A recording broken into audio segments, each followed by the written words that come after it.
প্রিয় ছাত্রছাত্রী, আজকে আমি তোমাদেরকে এই ভিডিওর মাধ্যমে ক্লাস 11-এর ভূগোলের যে প্রশ্নগুলো দেওয়া আছে ইউনিট 3-তে ভূমিরূপ গঠনকারী প্রক্রিয়া, সেখান থেকে আমরা 70টা এমসিকিউ টাইপ প্রশ্ন 70টা এমসিকিউ টাইপ প্রশ্ন আমরা আলোচনা করব। তো ভিডিওটা শুরুতে এসে অবশ্যই তোমরা দেখবে, আর চ্যানেল না থাকলে অবশ্যই চ্যানেলকে সাবস্ক্রাইব করে রাখবে পরবর্তী যে চ্যাপ্টারগুলো আছে সেই চ্যাপ্টারগুলোর গুরুত্বপূর্ণ এমসিকিউ টাইপ প্রশ্ন পাওয়ার জন্য। তো দেখো, এখানে আমরা এর আগের যে ইউনিট ছিল দুটো, সেটা আমরা আপলোড করে দিয়েছি চ্যানেলে, সেখান থেকে সেই প্রশ্ন উত্তরগুলো দেখে নেবে। তো আজকে আমরা একাদশ শ্রেণীর সেমিস্টার 1-এর ভূমিরূপ গঠনকারী প্রক্রিয়া, তো এটা আমরা আলোচনা করব 40টা প্রশ্ন। তো দেখো, প্রথম যে প্রশ্ন সেখানে কি বলা হয়েছে, ভূমিরূপ গঠনকারী প্রক্রিয়াকে প্রধান কয় ভাগে ভাগ করা যায়? এটা হবে 2 ভাগে। নেক্সট প্রশ্ন, আন্তর্জাত বল ভূপৃষ্ঠে কীভাবে কাজ করে? সেটা হলো উলম্বভাবে বা অনুভূমিকভাবে, উলম্বভাবে এবং অনুভূমিকভাবে কাজ করে। আন্তর্জাত প্রক্রিয়া কয় ভাগে সংগঠিত হয়? 2 ভাগে। ধীর আলোড়নের ফলে ঘটে ভঙ্গিল পর্বত ও চ্যুতি। নেক্সট প্রশ্ন, পর্যায়ন শক্তি বলা হয় বহির্জাত বলকে। ভূমিকম্প কোন ধরনের ভূ আলোড়ন? এটা হবে আকস্মিক ভূ আলোড়ন। কোন ধরনের ভূ আলোড়নের ফলে মহাদেশের সৃষ্টি হয়? এটা হবে মহীভবক আলোড়নের ফলে। কোন শক্তিকে ভূতত্ত্ব কোন শক্তিকে ভূত্বক পরিবর্তক শক্তি বলা হয়? এটা হবে আন্তর্জাত। বহির্জাত শক্তির ফলে সৃষ্ট ভূমিরূপ হলো গ্রাবরেখা। কোন আলোড়নের ফলে ভূপৃষ্ঠে ভঙ্গিল পর্বত সৃষ্টি হয়? এটা হবে গিরিজনী। গ্রিক শব্দ ওরস এর অর্থ হলো পর্বত। কোন আলোড়ন এর ফলে ভূপৃষ্ঠে স্তূপ পর্বতের সৃষ্টি হয়? এটা হবে মহীভবক। ভূমিকম্প কোন আলোড়নের প্রকৃত উদাহরণ? আকস্মিক। একটি বহির্জাত প্রক্রিয়ার উদাহরণ দাও। এটা পুঞ্জিত ক্ষয়। ভূমিরূপ সৃষ্টিতে প্রধান ভূমিকা পালন করে পার্থিব প্রক্রিয়া। বহির্জাত প্রক্রিয়া শক্তির মূল উৎস কী? সূর্য। গিরিজান এটা হবে গিরিজনী।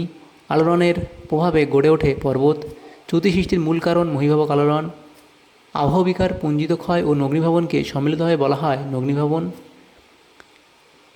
পরে প্রশ্ন, সবচেয়ে বেশি সংখ্যক আগ্নেয়গিরি আছে জাপানে। 2013 সালে মেক্সিকোর কোন আগ্নেয়গিরি থেকে অগ্নুৎপাত হয়? পোপোক্যাটেপেটল। ভারতের একমাত্র জীবন্ত আগ্নেয়গিরি, সেটা হবে ব্যারেন। মায়ানমারের পোপো কোন আগ্নেয়গিরির উদাহরণ? মৃত আগ্নেয়গিরির উদাহরণ। ম্যাগমার প্রধান উপাদান হলো সিলিকা। পৃথিবীর সর্বোচ্চ আগ্নেয়গিরিটি হলো মৌনা লোয়া। ভূপৃষ্ঠের ওপর দিয়ে ম্যাগমা প্রভাবিত হলে তাকে কি বলে? লাভা। ম্যাগমা প্রবাহিত।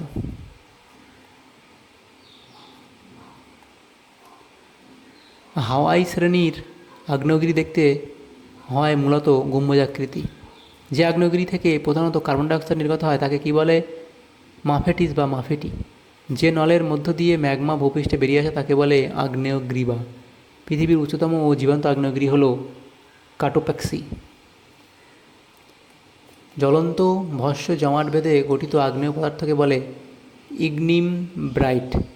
আলমিক লাভায় সিলিকার পরিমাণ থাকে প্রায় 70-80%। লাভা থেকে সৃষ্টি হয় কৃষ্ণ মৃত্তিকা। দাক্ষিণাত্যের মালভূমি সৃষ্টি হয়েছে বিদার অগ্নুদ্গমের ফলে। ভারতের কোন অঞ্চলে প্রচুর সংখ্যক ল্যাকোলিথ দেখতে পাওয়া যায়? এটা হবে ছোটনাগপুর। শিলাস্তরের মাঝে ম্যাগমা জমাট বেঁধে সরার আকৃতি ধারণ করলে তাকে কি বলে? লেপোলিথ। উত্তর আমেরিকার হেনরি পর্বত কিসের উদাহরণ? লেকোলিথ। একটি কর্দম আগ্নেয়গিরি হল মাউন্ট পিনাটুবো। রানীগঞ্জ কয়লাখনি অঞ্চলে দেখা যায় ডাইক। সঞ্চয়জাত পর্বতের অপর নাম কি? আগ্নেয়গিরি। বিশাল কড়াইয়ের আকার বিশিষ্ট অগভীর জলামুখকে কি বলে? ক্যালোডেরা। পৃথিবীর বৃহত্তম আগ্নেয় হ্রদ কোনটি? লেক টোবা। শিলাস্তরের সাথে সিল অবস্থান করে অনুভূমিকভাবে। ভারতের দাক্ষিণাত্য মালভূমি অঞ্চলে প্রচুর পরিমাণে কি দেখা যায়? ডাইক। গ্রিক শব্দ ক্রেটার এর অর্থ হল কাপ। লাভা স্তরযুক্ত বিমিশ্র শঙ্কু বিশিষ্ট আগ্নেয়গিরিকে কি বলে? স্তর আগ্নেয়গিরি। বিজ্ঞানের যে শাখায় ভূমিকম্প সম্পর্কে আলোচনা করা হয় তাকে বলে সিসমোলজি। পরের প্রশ্ন দেখো, কী বলা হয়েছে 18 দাগের, প্রথম ভূমিকম্প লিক যন্ত্র তৈরি করেন যে ভূবিজ্ঞানী তিনি হলেন মিলনে। অনুদৈর্ঘ্য তরঙ্গ কোন তরঙ্গকে বলা হয়? পি তরঙ্গকে। ভূকম্পনের মাত্রা সর্বাধিক অনুভূত হয় উপকেন্দ্রে। পরের প্রশ্ন, অনুপ্রস্থ তরঙ্গ কোন তরঙ্গকে বলা হয়? এস তরঙ্গকে। সবচেয়ে কম শক্তিশালী ভূকম্পীয় তরঙ্গ কোনটি? এস তরঙ্গ। নেক্সট প্রশ্ন, আন্তর্জাতিক ভূমিকম্প সমীক্ষা কেন্দ্র কোথায় অবস্থিত? আমেরিকা যুক্তরাষ্ট্রে। ভূমিকম্পের দেশ কাকে বলা হয়? জাপানকে। পৃষ্ঠ তরঙ্গ কাকে বলা হয়? এল তরঙ্গকে। রিক্টার স্কেলের মাত্রাক্রমের বিস্তার কত? 1 থেকে 10। 2004 সালের বিধ্বংসী সুনামির কেন্দ্র কোন মহাসাগরের তলদেশে ছিল? ভারত মহাসাগরের তলদেশে ছিল। 2001 সালে গুজরাটের ভুজ ভূকম্পনের তীব্রতা ছিল 7.7। অধিকাংশ ভূমিকম্প কেন্দ্রগুলি ভূপৃষ্ঠ থেকে কত কিমি অভ্যন্তরে অবস্থান করে? 16 কিমি। ভূমিকম্পজনিত ক্ষয়ক্ষতি সবচেয়ে বেশি হয় কোথায়? ভূমিকম্পের উপকেন্দ্রে।